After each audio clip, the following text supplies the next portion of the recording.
Hello बच्चों, कैसे हैं आप लोग। आशा है आप लोग बहुत अच्छे से होंगे। प्यारे बच्चों, आज हम लोग क्लास 10th का ना दो चर वाला रैखिक समीकरण के बारे में पढ़ेंगे। प्यारे बच्चों, पिछला क्लास में मैंने तीन मेथड्स पढ़ाया था दो चर वाला रैखिक समीकरण को सोल्व करने का।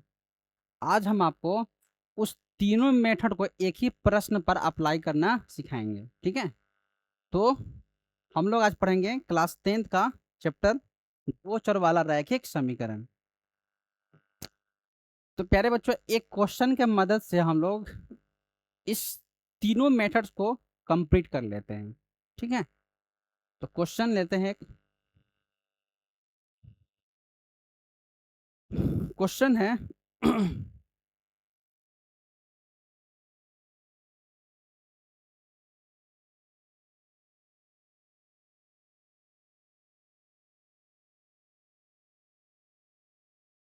तो एक क्वेश्चन लेते हैं। रेखीय रेखीय समीकरण रेखीय समीकरण युग्म रेखीय समीकरण युग्म रेखीय समीकरण युग्म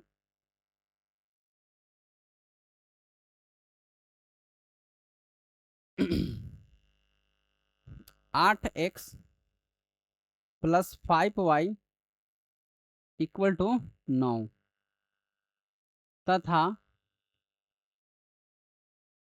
3x + 2y = 4 को हल करें, ठीक है। मैंने आपको एक क्वेश्चन लिया है, रेखीय समीकरण युग्म 8x + 5y = 9 तथा 3x + 2y = 4 को हल करना है। इस प्रश्न को हम आपको तीनों मेथड से सोल्व करके बताते हैं ताकि आपका कंसेप्ट क्या हो और अच्छा क्लियर हो जाए, ठीक है बच्चों। इसको क्वेश्चन में इंग्लिश में भी लिख देते हैं ताकि जो बच्चा अंग्रेजी माध्यम का हो उसका भी क्या हो जाए, थोड़ा भला हो जाए, है ना। Solve solve pair of linear equation solve pair of linear equations 8x + 5y = 9 and 3x + 2y = 4। इस प्रश्न को हमको सोल्व करना है तो हम लोग सबसे पहले पढ़ेंगे मेथड 1 सोल्व। सबसे पहले हम मेथड 1 पढ़ेंगे। मेथड 1 और पहला मेथड का नाम है, जो मेथड 1 है इस मेथड को हम बोलेंगे विलोपन विधि। विलोपन विधि विलोपन विधि यानी इसको बोलते हैं एलिमिनेशन मेथड।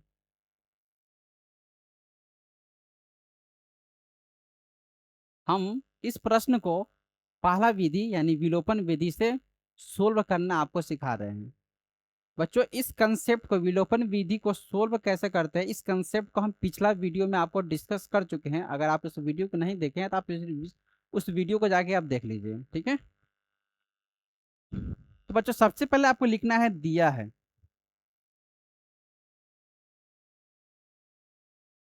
आपको क्या दिया गया है, आपको गिवन क्या है, तो आपको दो समीकरण दिया है। एक दिया है 8x + 5y = 9, यह आपका समीकरण एक है।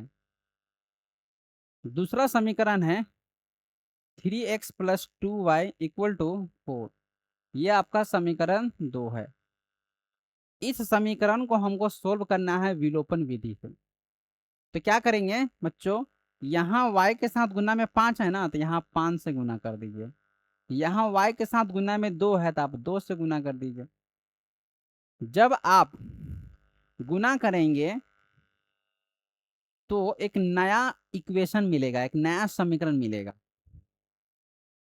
गुना कीजिए, 2 में 8 से गुना करेंगे, 2 अठे 16x, 2 में 5 से गुना करेंगे, 2 पचे 10y, 2 नवा 18, ये हो जाएगा आपका समीकरण 3। अब इसमें गुना कीजिए, तो 5 तरीके 15x, 5 दूना 10y और 5 चौका 20, ये हो जाएगा आपका समीकरण 4। थोड़ा सा जगह आप छोड़ देंगे। तो बच्चों यहाँ देखिए, यहाँ y के साथ जो गुना में है ना 10, ठीक है, y के साथ गुना में जो 10 है ये बराबर यहाँ हो चुका है। तो जब बराबर हो जाता है तो हम चिन्ह देखते हैं कि यहाँ पे चिन्ह देखिए, यहाँ भी प्लस है, यहाँ भी प्लस है। तो अगर प्लस चिन्ह होता है बच्चों, अगर प्लस चिन्ह होता है, अगर दोनों प्लस प्लस होगा, तो कंसेप्ट मैंने पढ़ाया था कि अगर प्लस प्लस होगा तो घटा देना है, यानी यहाँ पे क्या करेंगे, घटाएंगे। समीकरण 3 को घटाना है किससे, समीकरण 4 से, ठीक है। और बच्चों जब भी घटाते हैं ना तो याद रखिएगा, जब भी घटाते हैं तो चिन्ह बदल जाता है, चिन्ह। जैसे यहाँ प्लस है तो यहाँ माइनस हो जाएगा, यहाँ प्लस है तो माइनस हो जाएगा, यहाँ प्लस है तो माइनस हो जाएगा, ठीक है।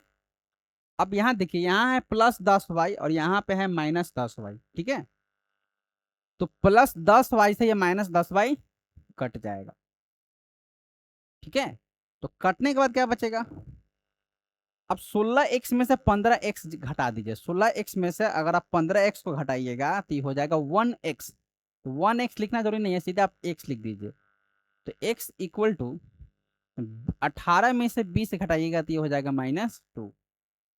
तो बच्चों ये x इक्वल टू -2 का, यानी x का मान निकल जाएगा। x का मान कितना आया, -2। अब इस x के मान को या तो आप समीकरण 1 में रख दीजिए या समीकरण 2 में रख दीजिए।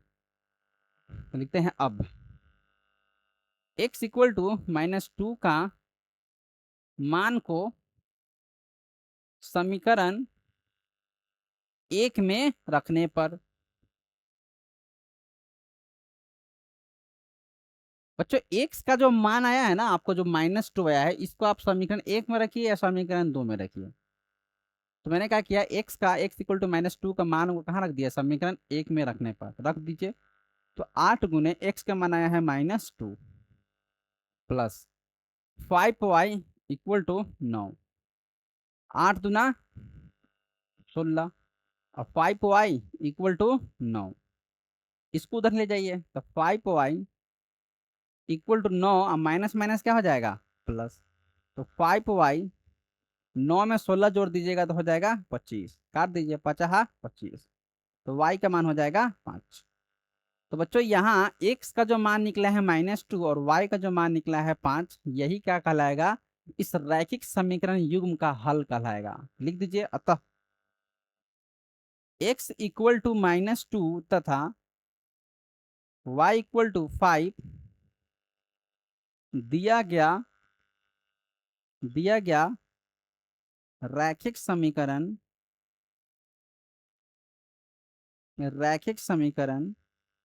का हल है, ठीक है। यही आपका क्या हो जाएगा, आंसर हो जाएगा, ठीक है।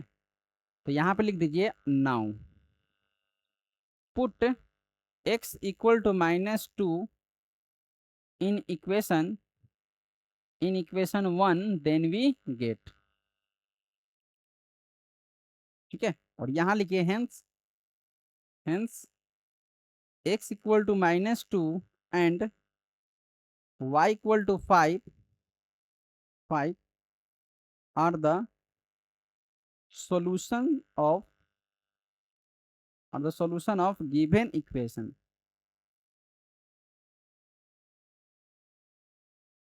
ठीक है। ये अब क्या कहलाएगा, दिया गया समीकरण का हल कहलाएगा, ठीक है। तो बच्चों उम्मीद है कि आपको जो मैंने विलोपन विधि से इस समीकरण को सोल्व करना सिखाया है वो आपको समझ में आया होगा, ठीक है। अब इसी प्रश्न को हम आपको बताते हैं किससे, प्रतिस्थापन विधि से। नेक्स्ट, अब हम पढ़ेंगे मेथड 2। मेथड 2 का नाम है प्रतिस्थापन विधि। प्रतिस्थापन विधि यानी इसको बोलते हैं सब्स्टिट्यूशन मेथड, ठीक है। अब हम पढ़ेंगे प्रतिस्थापन विधि, यानी सब्स्टिट्यूशन मेथड को पढ़ेंगे। इसका भी मैंने आपको कंसेप्ट को बता दिया है, आप उस वीडियो को आप देख के वहां से कंसेप्ट को क्लियर कर सकते हैं, ठीक है। तो आपको सबसे पहले क्या लिखिएगा, सबसे पहले हम लिखेंगे दिया है, तो यहां लिखेंगे दिया है, ठीक है। आपको गिवन क्या है, तो आपको दो समीकरण दिया है। पहला समीकरण क्या है, पहला समीकरण है 8x plus 5y equal to 9। तो यहाँ लिख देंगे गिवन कौन सी है, 8x plus 5y equal to 9, ये है आपका समीकरण एक। दूसरा समीकरण क्या दिया है, 3x plus 2y equal to 4, 3x plus 2y equal to 4, ये है आपका समीकरण दो। आपको दो समीकरण दिया गया है, अब इस दो समीकरण को हमको सोल्व करना है प्रतिस्थापन विधि से। तो प्रतिस्थापन विधि में क्या करते हैं, समीकरण एक से, इक्वेशन 1 से x का मान निकाल लीजिए और उसको आप क्या कीजिए, समीकरण 2 में रख दीजिए, ठीक है। तो लिखिए अब समीकरण एक से, समीकरण एक से आ रहे हैं। तो समीकरण एक कितना दिया है, 8x plus 5y equal to 9। इस y को उधर ले जाइए, तो 8x equal to 9 minus 5y, तो x इक्वल टू क्या हो जाएगा, 9 माइनस 5y बटा 8। यहाँ x के साथ गुन्ना 8 में था ना, गुन्ना 8 जो है गुन्ना में है, तो ये दाहिना साइड जाएगा ना, तो ये बट्टा हो जाएगा। इसको आप मान लीजिए समीकरण 3, ठीक है। अब इस x के मान को कहाँ रखना है, समीकरण 2 में रख दीजिए। लिखिए अब समीकरण 3, ये जो समीकरण 3 आया है, अब समीकरण 3 का प्रयोग, अब समीकरण 3 का प्रयोग समीकरण 2 में करने पर, ठीक है। अब समीकरण 3 का प्रयोग किस में करना है, आपको समीकरण 2 में करना है, कर दीजिए। तो समीकरण 2 में देखिए यहाँ कितना है, 3 है, तो 3 लिख देंगे। x के जगह पर आप लिखेंगे 9 माइनस 5y अब बटा 8 प्लस 2y इक्वल टू 4, ठीक है। चलिए अब क्या कीजिएगा, इस 3 को इसमें गुना कर दीजिए। तो गुना कीजिए, 3 में 9 से गुना करेंगे ना, तो 3 9 हो जाएगा 27, 3 में 5 गुना कर दीजिए, 3 पचे 15 बटा y बटा 8 हो जाएगा। अब 2y को दाहिना भेज दीजिए, तो 4 और 2y दाहिना जाएगा, तो ये हो जाएगा -2y। अब इस 8 को दाहिना साइड ले जाइए, दाहिना जाएगा ना तो गुना हो जाएगा, तो 27 माइनस 15y गुना कीजिए, 8 चुका 32, 8 दूना 16y, ठीक है। अब इस y को बाएं साइड ले जाइए और संख्या को दाहिना साइड ले जाइए, ये इधर आएगा ना, तो -15y और +16y इक्वल टू 32, ये इधर जाएगा ना तो हो जाएगा -27। तो 16y में से 15y जाएगा तो बचेगा y, और 32 में से 27 जाएगा तो हो जाएगा 5। तो y का मान कितना आ गया, 5। अब इस y का मान को आप क्या कर सकते हैं, समीकरण 1 में भी रख सकते हैं, समीकरण 2 में भी रख सकते हैं, अब समीकरण 3 में भी रख सकते हैं। लेकिन आंसर जल्दी कहां से आएगा, तो बाबू आंसर जल्दी आएगा समीकरण 3 से। तो इसलिए लिखेंगे अब y इक्वल टू 5 का मान को समीकरण 3 में रखने पर, 3 में रखने पर रख दीजिए। तो x equal to 9 minus 5, y का मान कितना हो जाएगा, 5 बटा 8। तो x इक्वल टू 9 50 25 अब बटा 8। तो x इक्वल टू 9 में से 25 घटाना है, ठीक है। तो 9 में से 25 घटा दीजिए, ये हो जाएगा आपको कितना, 16 -16 बटा 8, ठीक है। ठीक है, तो ये काट दीजिए, तो x इक्वल कितना हो जाएगा -2। तो x का मान कितना आ जाएगा -2। बस इसी बात को आप थोड़ा भाषा में लिख दीजिए, इसी बात को आप थोड़ा भाषा में लिख दीजिए। क्या लिखिएगा, अतः x इक्वल टू -2 तथा y इक्वल टू 5 दिया गया समीकरण का हल है, दिया गया समीकरण का हल है। ठीक है, हो गया, यही इसका आंसर हो जाएगा। इंग्लिश में क्या लिखेंगे, यहां लिख दीजिए now from equation 1, now from equation 1। यहां क्या लिखेगा, नाउ अब यूजिंग इक्वेशन 3 इन इक्वेशन 2। ठीक है, देन वी गेट और यहां लिखिएगा now put y equal to 5 in equation 3। ठीक है, hence x equal to -2 and y equal to 5 are the solution of given equation.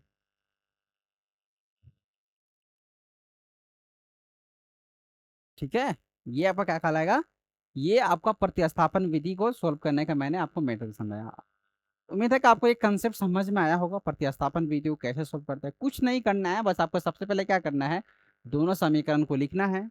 उसके बाद समीकरण एक से, है ना, x का मान को निकाल लीजिए, उसको समीकरण 2 में रख दीजिए, है ना, जो 2 देख रहे हो ना x, उसमें रख दीजिए। जब आप समीकरण, ये जो x का मान है ना, इसको समीकरण 2 में रखोगे ना, तो यहाँ से y का मान निकल जाएगा। इस y के मान को कहाँ रखना है आपको, समीकरण 1 में रख दो, 2 में रख दो, 3 में रखो, वो आपके ऊपर है। तो हम रख देते हैं समीकरण 3 में, रखिएगा तो आपको x का मान निकल जाएगा। तो यही क्या कहलाएगा, जब आप x का मान यहाँ से निकलेगा, तो जो x का मान है और ये y का मान है, यही आपका क्या कहलाएगा, सॉल्यूशन कहलाएगा दिया गया समीकरण का। अब आते हैं मेथड 3 पे। मेथड 3, मेथड 3 जिसका नाम है बरज गुणन विधि। बरज गुणन विधि इंग्लिश में बोलते हैं cross multiplication, cross multiplication method, cross multiplication method. तो देखिए क्रॉस मल्टीप्लीकेशन मेथड से कैसे सोल्व करेंगे। तो सबसे पहले आप लिखिए दिया है, सबसे पहले लिखिए दिया है, आपको समीकरण क्या दिया है, आपको गिवन क्या है। तो हमको बच्चों दिया है आपको प्रश्न में 2 समीकरण, आपको 2 समीकरण दिया है। पहला समीकरण क्या है, 8x plus 5y equal to 9। तो लिख लीजिए 8x plus 5y equal to 9, यह है आपका समीकरण 1। दूसरा समीकरण क्या है, 3x plus 2y equal to 4, 3x plus 2y equal to 4, यह है आपका समीकरण 2। ठीक है, अब इस प्रश्न को हमको सोल्व करना है क्रॉस मल्टीप्लिकेशन मेथड से, ब्रज गुणन विधि से। तो क्या कीजिएगा, देखिए आप पहले, है ना, ये जो समीकरण 1 और 2 है ना, इसमें तुम्हारा कांस्टेंट टर्म है ना, अचर संख्या, इसको पहले बायां साइड ले जाइए। तो क्या लिखेगा, लिखेंगे समीकरण 1 और 2 को, समीकरण 1 और समीकरण 2 को लिख सकते हैं, लिख सकते हैं, लिख सकते हैं इस प्रकार, लिख सकते हैं इस प्रकार, यानी equation 1 and equation 2 can be written as follow। Can be written as follow. क्या लिख सकते, देखो इस 9 है ना, इसको बाएं ले जाइए, तो 8x प्लस 5y, ये इधर जाएगा तो हो जाएगा -9 इक्वल टू 0। यह है आपका समीकरण 1। इस 4 को बाएं ले जाइए, तो बायां जाएगा तो हो जाएगा 3x प्लस 2y इक्वल, ये इधर आएगा तो माइनस हो जाएगा, तो -4 इक्वल टू 0। ये हो जाएगा समीकरण 2। अब क्या करते हैं, अब आपको क्या करना है, x का मान निकालना है, y का मान निकालना है और संख्या का मान निकालना है। तो देखिए क्या करेंगे, ठीक है। आप देखिए, एक तरफ बच्चों आप लिख लीजिए x, फिर लिख लीजिए बट्टा, फिर लिख लीजिए y, यहाँ लिख लीजिए बट्टा, और फिर लिख लीजिए एक, यहाँ लिख लीजिए बट्टा। याद कीजिए मैंने आपको ट्रिक बताया था, ट्रिक याद है ना, ट्रिक यहाँ लिख देते हैं। जब भी मैंने बताया था कि क्रॉस मल्टीप्लिकेशन मेथड से जब भी हम क्वेश्चन को सोल्व करते हैं ना, तो ट्रिक याद रखिए, पहले ऊपर से, पहले ऊपर से गुना होगा, फिर नीचा से, नीचा से गुना होगा, और फिर गुना होगा ऊपर से, ऊपर से। मतलब ये हुआ कि x का मान निकालना है ना, तो पहले आपको ऊपर से गुना करना पड़ेगा। y का मान निकालना है तो आपको नीचा से गुना करना पड़ेगा, स्टार्टिंग आपको नीचे से करना पड़ेगा। और संख्या एक में, या जो एक देख रहे हो, इसमें आपको ऊपर से गुना करना पड़ेगा। तो अब देखिए, x का मान निकालना है ना, तो x को आप बंद कर दीजिए, बंद कर दिए x को, बच गए यहाँ पे 4 गो, तो गुना कर दीजिए। लेकिन गुना कहाँ से करना है आपको, x का मान निकालने के लिए पहले स्टार्टिंग करना है ऊपर से, तो गुना कीजिए, प्लस को माइनस से गुना करोगे तो माइनस, अब 5 चौका 20, तो -20, पहला ही माइनस लिख दीजिए। प्लस को माइनस से गुना करोगे तो माइनस, और दूनवा 18, -18, और यहाँ पहला ही माइनस है, तो माइनस माइनस प्लस। चलिए अब आते हैं y पे, तो y का मान निकालने के लिए y को मूल दीजिए। अब बच गया 8, 9, 3 -4, तो यहाँ अब जो गुना होगा ना, नीचा से गुना होगा, तो 3 में -9 से गुना करोगे तो -27, पहला ही माइनस लिख दीजिए। अब गुना कीजिए, 8 में -4 से गुना करोगे तो -32, और माइनस माइनस प्लस, ठीक है। अब आते हैं संख्या पे, तो संख्या को बंद कर दीजिए, बच गया 4 संख्या, गुना कीजिए। अब गुना होगा ऊपर से, तो 8 दूना 16, 8 दूना 16, पहला ही माइनस लिख दीजिए, और 3 पचे 15 हो गया। तो x -20 प्लस 18, यानी 18 में से 20 घटाइएगा ना, तो हो जाएगा -2। y 32 में से 27 घटाइएगा तो 5, 16, 15 में से 15 घटाइएगा तो 1। तो x का मान निकालने के लिए इस संख्या के साथ बराबर कर दीजिए, लिखिए अब x बटा -2 इक्वल टू 1/1, तथा y बटा 5 इक्वल टू 1/1। x को 1 से गुना करेंगे तो x, -2 को 1 से गुना करोगे तो -2, तो x का मान निकल गया। तथा y को x से गुना करोगे तो y, कोना कोनी गुना कीजिए, कोना कोनी, y को x से गुना करोगे तो y, या 5 को x से गुना करोगे 5। तो बच्चों x इक्वल टू -2 और y इक्वल टू 5, यही हल कहलाएगा दिया गया समीकरण का। यानी इस दो रैखिक समीकरण का हल क्या कहलाएगा, x इक्वल टू -2 तथा y इक्वल टू 5। तो लिखेंगे अतः x इक्वल टू -2 तथा y इक्वल टू 5 दिया गया समीकरण का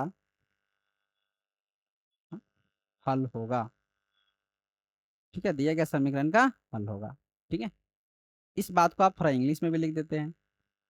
यहाँ पे इसका इंग्लिश यहाँ पे लिखा हुआ है, इसका इंग्लिश लिख देते हैं। Hence x equal to -2 and y equal to 5 are the solution of given equation. ठीक है, तो बच्चों मैंने आपको 3 मेथड बताया, एक ही प्रश्न को सोल्व करने का मैंने आपको 3 मेथड्स बताया, यानी तीनों मेथड्स को मैंने आपको एक ही प्रश्न से समझाने की कोशिश किया है, और उम्मीद है कि आपको समझ में आया भी होगा। ठीक है, पहले मैंने आपको बताया है ना विलोपन विधि, और जब मैंने विलोपन विधि से इस प्रश्न को सोल्व किया तो आप देखिए x का मान -2 और y का मान कितना आया है 5।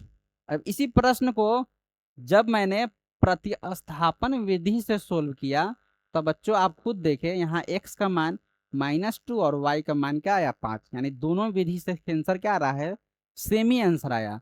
और इसी प्रश्न को बच्चों जब मैंने क्रॉस मल्टीप्लीकेशन मेथड से सोल्व किया तो x का मान -2 और y का मान 5 आया, यानी तीनों मेथड से मेरा आंसर क्या आया, सेम आया। इसका मतलब यह हुआ कि मैंने जो आपको मेथड सिखाया है वह 100% क्या है, सही है।